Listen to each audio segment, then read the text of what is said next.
Hello, everyone. Welcome back to another episode of AKP Sports Talk. As always, I'm Ari here with Korea. It's officially college football week. We're only what would be five days away from week 0. So this week it's going to be focused on college football talk, college football futures, and then of course Friday we'll get into some plays that we have for the weekend. We'll start off with a quick recap from Friday. Korea, tough soccer loss for you, but it was a sweat-free baseball win with the Orioles. One on one day. What did you take away from your two plays from Friday? Yeah, obviously, first with Man United to Fulham. Look, I knew the nerves were coming out. I even said, I think it was after I think during the I said, a first half team total, first half under half a goal is a great look. And of course, it looked. In fact, it was so great. No goal came until the 87th minute of the game, and that was pretty much the story there. Just no offense whatsoever in terms of Fulham. They couldn't find the back of the net, and then United got some lucky goal in the 87th minute. So it was just like, you were at that point, you're just like, well, at that point, it was whatever. We didn't even care what happened in the PSG game. They obviously won, but after, drawing for a little bit. But Man United Fulham, that was obviously the seller there.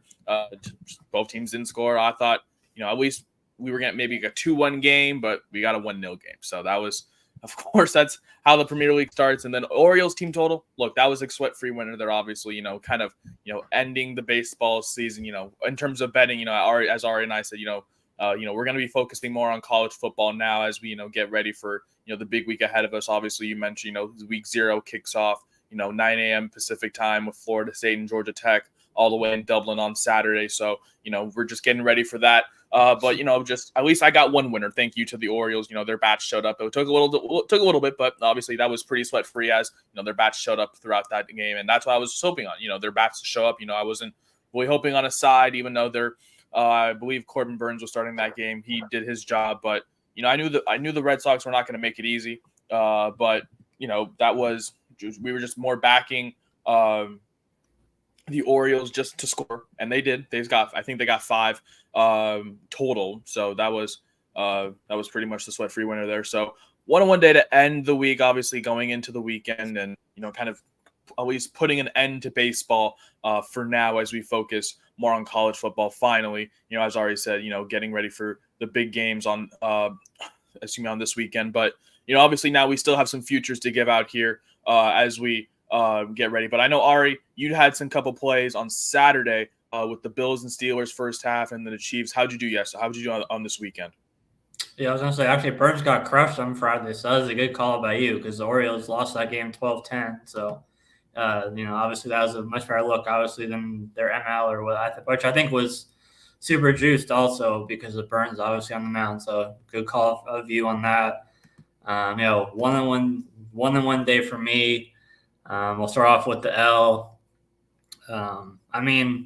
It was bad, but there's also some bad luck with it because Josh Allen was supposed to start the whole week, and then for whatever reason, like right before the game started, McDermott decided not to play him, and like the fans were like booing on the field when they announced the starters. Like it was like unexpected compared to what the reports were saying heading into the game. So, that was unlucky, obviously, but still, that it was still a bad bet. To have Fields and Wilson start the entire game and he scored 3 points against, what wasn't the Bill starters for the whole week or for the whole game. That was definitely not a great look for the Steelers offense in that game. Obviously, it's just preseason and everything, but, you still hope that they score more than 3 points together playing the whole game. And Russell Wilson, I didn't get to watch the entire game, just looking at the box score. 8 completions for 47 yards. It seems like he's another, dink and dunk like we saw a lot, with Denver, except for, he had some deep passes to Sutton and everything during his time in Denver, but overall it was a lot of short passes. So it's looking like it's going to be bad again. So, that could impact Pickens this year if he's not going to, let it deep. But, maybe he's saving for the regular season. We'll see, obviously. And then the Chiefs' first half was pretty lucky because they won by 4, and it was a missed extra point for the Lions for their touchdown. So, that was lucky, obviously, and that it by kickoff the line was 6.5 first half. So if you I wouldn't have like I said, I talked about when I gave up the 3.5 that I thought I could move up, maybe 2 points. I didn't think it moved up 3 points, but I was never going to take 5.5, 3.5, 4.5. I would have considered, but they won by 4. So this play hit when I first gave it out. Again, they're up 13-0 over the first quarter, and at that point, it looked pretty, pretty sweat free at that point. And then the Lions got a field goal, touchdown, missed the extra point, and they get 13-9, and then they traded field goals, 16-12 at half. So, obviously a little bit lucky there, but then in the other play, if Josh Allen would have started and played a quarter and a half like they were saying, then who knows? Maybe that play could have had more life as well. So obviously, like we say, it's better to be lucky than good. And you're going to have some plays go your way. Some plays go your way, and some plays not go your way that are just that are in that way. Like there's some luck, obviously. So 1-on-1 day for both of us the end of the week last week, which we'll take more than going 0-2, obviously, and we're not going to have I don't think we're going to have as many straight plays like for the day this week. It's going to be more about college football and college football future. So we'll start off with you, Korea, what your 2 futures that you're going to talk about today for college football this year. Yeah, I'm going to stick in the SEC here. Obviously, as I already mentioned, first just tailing off that.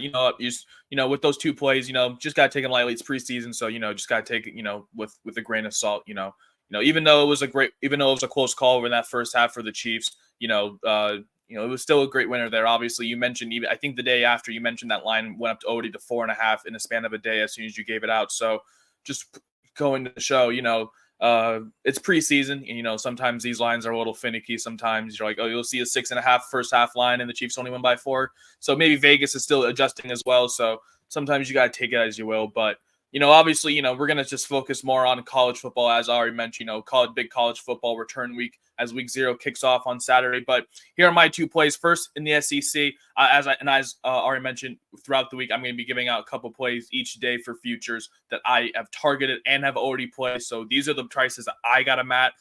Just a PSA, so you don't ask what are the prices now in terms of what I get them at. These are what I got them at over the weekend. So first, I'm taking Ole Miss. I'm on their team total over 9.5 wins. I got it at -125. If you remember, about a week ago, I said that this team is going to make the playoff and that they're going to be a 10-11 win team, and I'm just going to be backing that. I'm just going to put my money where my mouth is. I said I think if Ole Miss is going to make the playoff at -130. They're going to win at least 10 games or 11 games, and that means they're going to win over 9.5 at -125. You look at Ole Miss's schedule, right, and can easily see 11 wins. Their hardest game is going to be playing Georgia. Obviously, that's going to be everyone's hardest game of the season. But they play Oklahoma at home. They're already, I think, 7-8 point favorites. They're playing LSU on the road, which is right now considered a pick 'em because LSU is only 2.5 point favorites. I am considering that as a potential win on either side, especially with how late in the season you don't know where injuries are going to come. So that's pretty much anyone's game. But I looked at every other game, and I wholeheartedly believe that this Ole Miss team is going to just run the table. I am high on this team. I'm sorry to all the Mississippi State fans out there, and on obviously Hail State, and obviously rest in peace to Mike Leach and all that. But I am just all on Ole Miss this year. I think this is going to be the sleeper team that goes far in the playoff as well. They're going to be led by Jackson Dart, obviously, on offense. He, I think, is a dark horse for the Heisman. I'll get into that later in the week. But, when you look at how the Ole Miss offense ranked last season, they were one of the best offenses, not only in the SEC, but in the country. They're already right now preseason. Obviously, you got to take it as the AP poll, so you can't take it with, the largest grain, the largest bag of salt. But they're right now sitting as, you can arguably say, the 3rd or 4th best team in the SEC, behind a Georgia team that obviously everyone knows is going to be good, and then Texas and Alabama. And when you look at when you look at Ole Miss's schedule, they only play one of those teams, and that is a very big advantage when you have to play, because Georgia, they got to play every team. They play Ole Miss, they play Bama, they play Texas, they play every single hard team in the SEC. But Ole Miss's schedule is very friendly, And I think with friendly schedule, I think you can sniff out easily 10 wins because they have an easy non-conference. I don't think they play anyone significant. Their hardest non-conference is Wake Forest. I think they're going to start out the season potentially 5-0. Like, there is a great path for this team. I'll pull up the Ole Miss schedule right now, but I think 10 or 11 wins is a great look for this team. I think they're just not being talked about because, everyone talks about Georgia.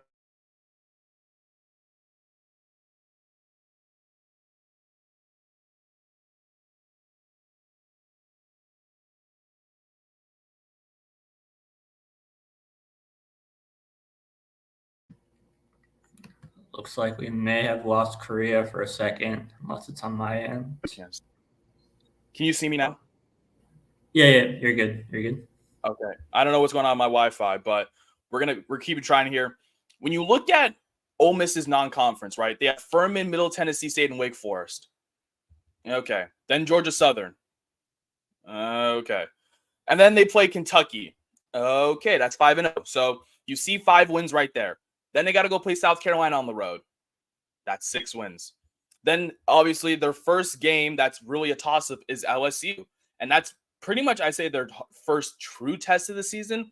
But I still think that's a win for them because I think we don't know how that LSU team is going to be at that point of the season. And I'm not that high on this LSU offense this year. I think that this LSU team is going to be in a big transition year after, obviously, Jaden Daniels left and, just how that offense looked last year from this year. I think Brian Kelly is going to have a lot of uphill battles to do, especially in the loaded SEC this year.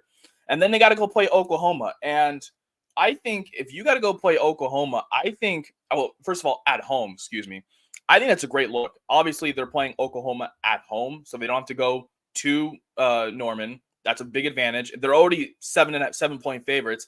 I think that's already indicating that Ole Miss wins that game at home.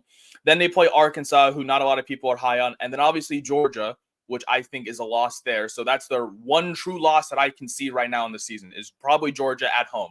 And then they finish against Florida, and I'll get into Florida later, and then Mississippi State. And I'm not high on this Mississippi State team this year. So that's 10, 11 wins that I can easily see right there. I'm high on this Ole Miss team for a reason. I think they're going to be a very, very interesting team when you look at the stats, just stats-wise, just how high-powered this offense is going to be, with Jackson Dart pretty much at the helm. And, people forget, behind them, they have a great running back with Judkins. Is it Quinshawn? I can't pronounce his name, but Judkins. That man is electric, and I think he's going to be a breakout star. They have a great receiving core. Obviously, I think it's just more led on the passing offense and the passing attack through Jackson Dart. So I am high on this Ole Miss team. So I'm taking their team total over 9.5 wins this year. And then a team that I am I think Judkins on Ohio State, isn't he? Jackson Dart? No, he's still on Ole Miss. No, Judkins. Were you talking? Judkins? Did he transfer? I think Ohio State had the 2 big running backs, Judkins and one other. Maybe he transferred. I thought he didn't. Maybe he transferred. I thought he. Yeah. You can just go to your next play. I'll look at it. Okay, well, I'll look into that later. But I'm still high on this passing offense. Judkins is on Ohio State. Yeah. Oh, that's right. Yeah, he did transfer. Oh my God. Yeah, I forgot. That's why I'm so freaking pissed with Ohio State. Anyways, I'm still mostly high on Jackson Dart in this passing offense. You see, I think he's around plus 1,400 to win the Heisman right now, which is, I think, 4th or 5th best odds in a not so competitive Heisman field. He threw for almost 3,400 passing yards last year. He completed 65% of his passes, 23 touchdowns to 5 interceptions. You look at just how pretty much prolific this team is going to be, and they're going to be scary. So I'm really excited to see how Ole Miss pretty much carries their team this year. With pretty much just how their schedule looks, 1, 2, and 2, their offense is still going to be pretty much one of the more pass-heavy offenses that I can say very much scary in terms of the SEC and pretty much throughout the country. I'm high on Ole Miss, taking their team total over 9.5 wins. And then the team I was alluding to, Florida, I'm taking their team total under here, but I don't really like it at 4.5. I was hoping there was a decent line at 5.5, and 5.5 is a little too juicy. So I'm sprinkling under 4.5. So I'm just putting maybe like a half unit, maybe 0.1, but I'm more confident in half a unit on Florida team total under 4.5 wins here. I'm getting it at plus 130. That's where I got it over the weekend. I'm just not buying this Florida team this year. And when you look at hard schedules, like I just want you to Google Florida November 2024 football schedule, because that has to be one of the worst schedules that I have ever seen as a member of, as a fan of college football.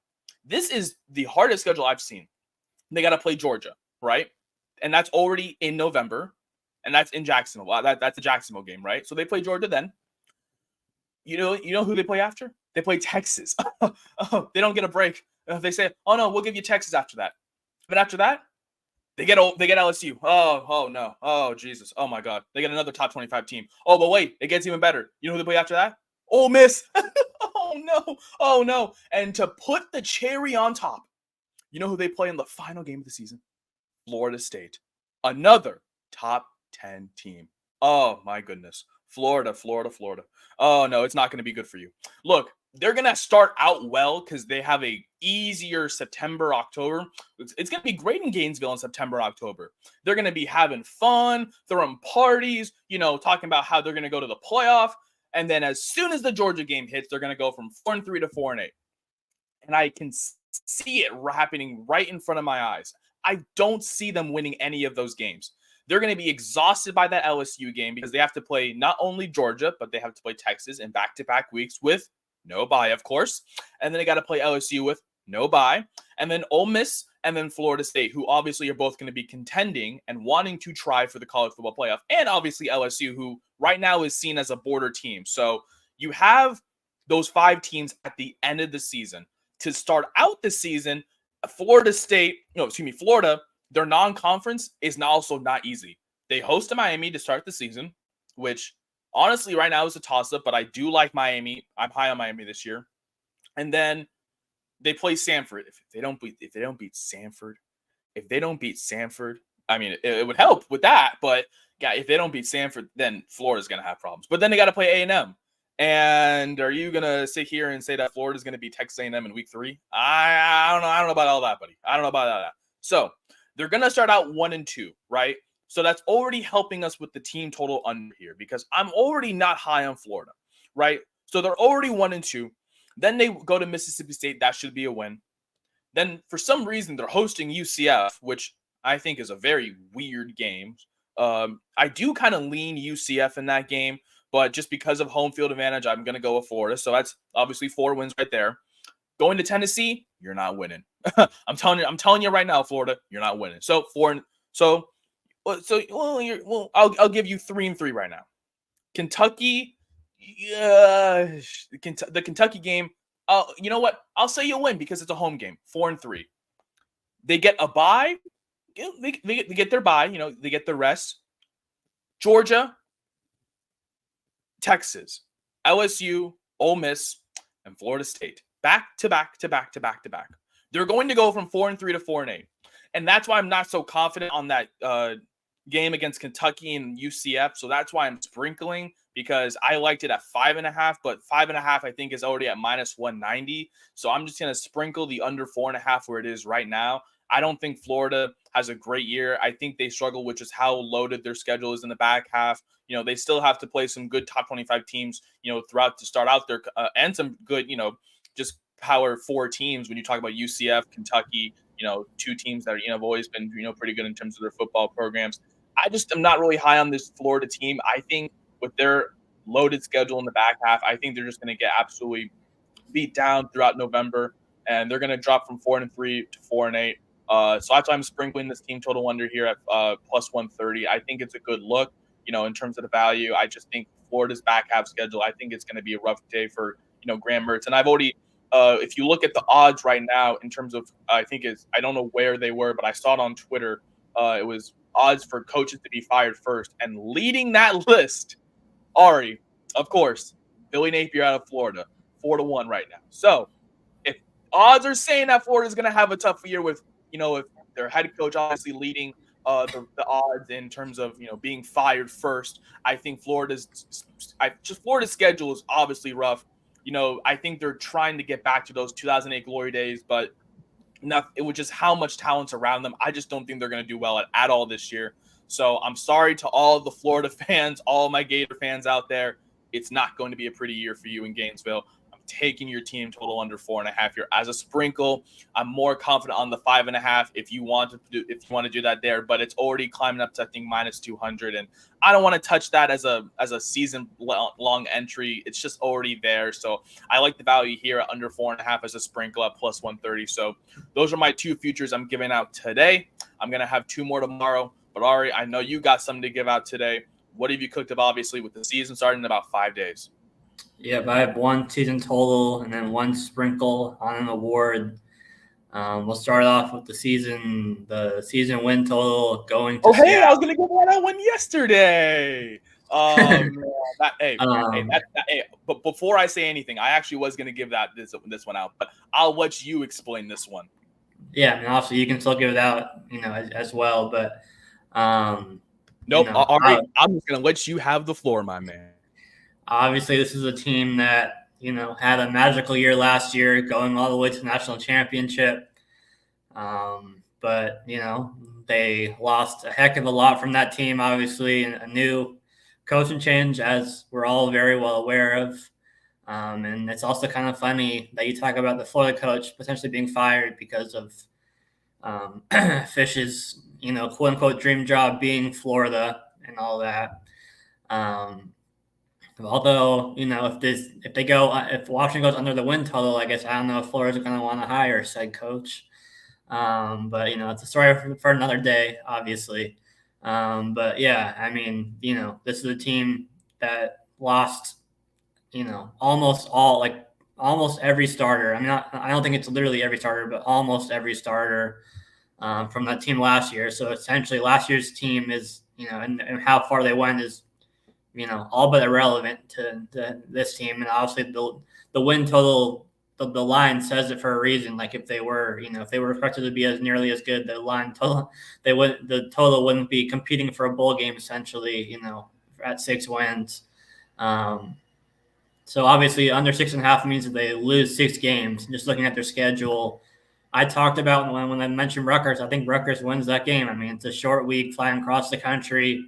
Rutgers is, better than what people think just looking at their name, obviously. So that's one. They're not going to beat Michigan. I think at Iowa it's going to be tough. Just the physicality of Iowa on the road is going to be tough. They're not going to beat Penn State on the road. And, I know all the talk is with Oregon and how last year people thought Oregon were going to win. They're huge favorites, blah, blah, blah. But I don't think they beat Oregon, with Dylan Gabriel on the road this year. So that's 5 losses right there. So at that point, you only need one more loss. They probably start 4-0, over Weber State, Eastern Michigan, Washington State, Northwestern. But it wouldn't shock me if early in the year they fall one of those games.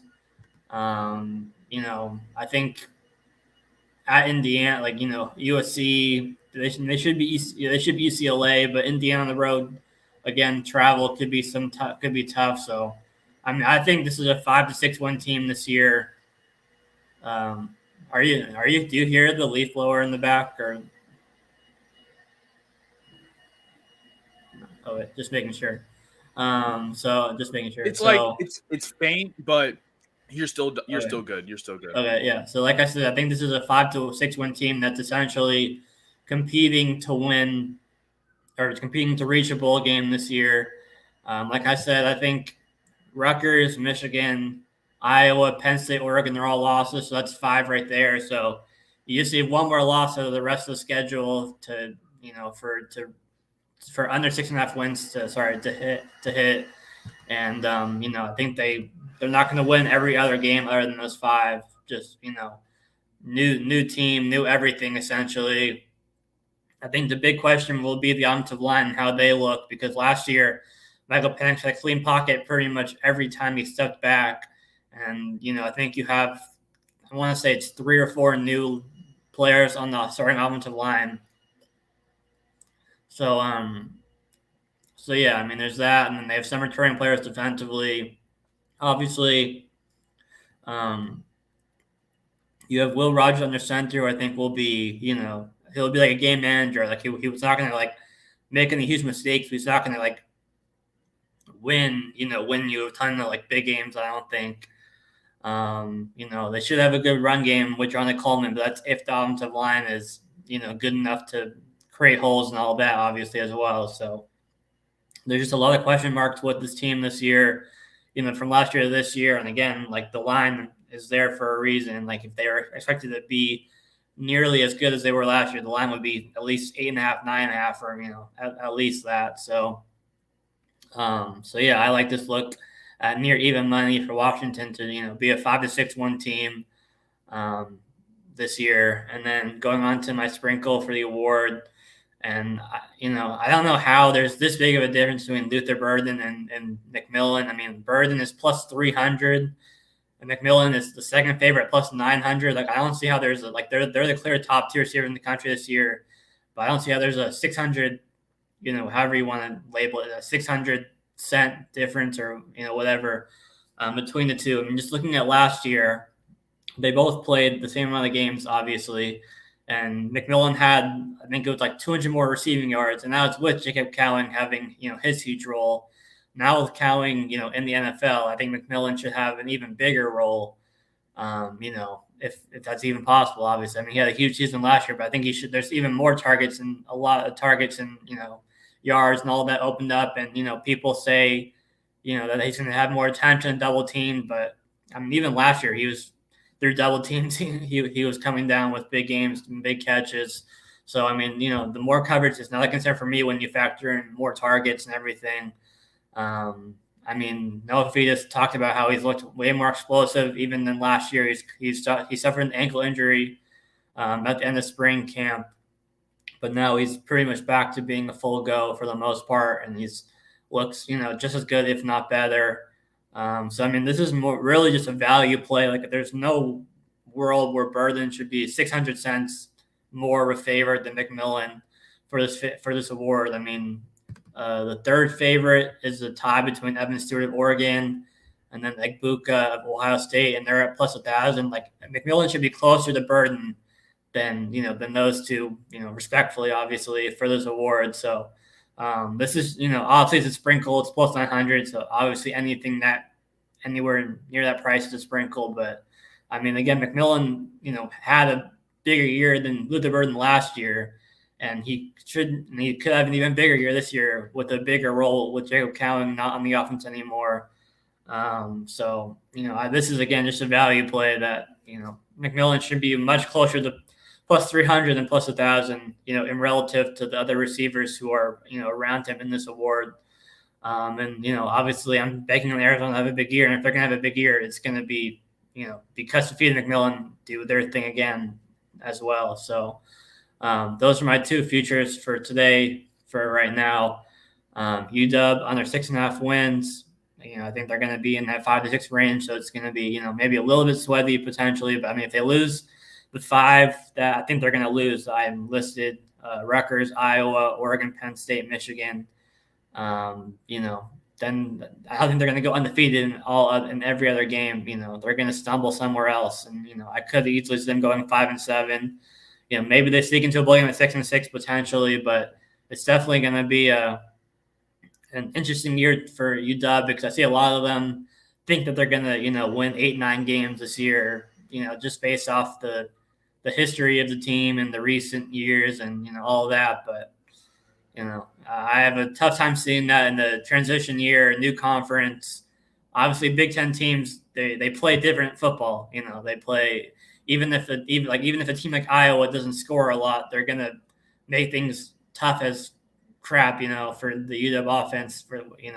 Especially with the offensive line that has a lot of changes. So it's just another example of a game that I think could give them some trouble. So yeah, those are my two plays, and like Chris said, we'll have a lot more futures as well in the coming days, and then Friday we'll be preparing for officially week 0 for this weekend. Oh, I'm going to get into my UW thoughts later this week. I'm going to be having a whole letter out whole analog, just everything that I'm talking about, the Washington team total under, that's going to be later in the week. So tune into that. But obviously I'm 100% in terms of Ari's points right there. And then in terms of Tate McMillan winning the Blitnikoff, I think it's a great look. Obviously you mentioned, the disparity in terms of odds, yet in terms of on the field, there isn't that much disparity between Luther Burden and Tate McMillan. You talk about, how well, obviously Mizzou was kind of a surprise team last year, obviously, with, how obviously Brady Cook and Burden, were just what a massive duo. They were going all the way to the Cotton Bowl. But, obviously I don't think, that they're far off in terms of, talent. And that's why I do like that line from McMillan. You mentioned Cowing not being at Arizona anymore. And, the connection between Fafita and McMillan has, always just been so strong, in terms of, how we've seen them on the field. You've seen them many times, but, in the few games that I've watched between those two, McMillan and Fafita have one of the best connections we've seen in college football. And they obviously were, two players that were supposed to, follow the coach, but obviously they decided to be loyal and stay at Arizona to lead that team now. So I do like, them to just pretty much, have big years. So, and I haven't seen where Fafita is in terms of Heisman rankings, but I know he's probably somewhere in that top 10 ranking for now. But with McMillan being at number 2 in terms of Blitnikoff, I think it's a great look, with, in terms of quarterback wide receiver duos, I would rank them as the number 1, slightly above Cook and Luther Burden. But in terms of, the value, I think it's a great look at plus 900. You mentioned now with Cowing out, I think there's a great look for, for McMillan to put up, some magical numbers, especially in a Big 12 conference where it's not the biggest defensive conference, obviously, where you have teams like Colorado who obviously have still struggled defensively, your Kansases, Oklahoma as well, they've struggled defensively at times, and then you have the SEC, which has always been, a very balanced conference in terms of, offense and defense. And, even though Mizzou looked great offensively, I don't know if they just magically repeat that same success. And now with McMillan in a new conference, I feel like that lets him, have more opportunities. Because even though last year in the Pac-12, they obviously did their thing, but obviously now in the Big 12, I think they have a bigger opportunity to, make a name for themselves. So I think that's a great look at plus 900. As already said, obviously, these are just a couple of futures that we wanted just to give out now. Obviously, we'll both be giving out some more futures as we get into the week or later into the week, obviously. But you can find all of these on our Twitter, AKP Sports Talk. Below, we will have our futures posted along with this video posted momentarily, but we just want to give out a couple of futures. The countdown to week 0 begins for us, 5 days and counting down as we get closer and closer to kickoff in Dublin. We're just waiting. We've been waiting a long time for this as we, as we're getting really excited for the beginning of college football. That's going to do it for this episode. We appreciate you guys so much for tuning in to catch up with our couple of futures that we wanted to give out. That's Ari. I'm Korea. We appreciate you guys for tuning in. Come back tomorrow. Obviously, we're going to give out some more futures for college football as we get closer and closer to kickoff in Dublin. Thank you guys so much for tuning in. That's Ari. I'm Korea. Peace out, and we'll see you guys tomorrow.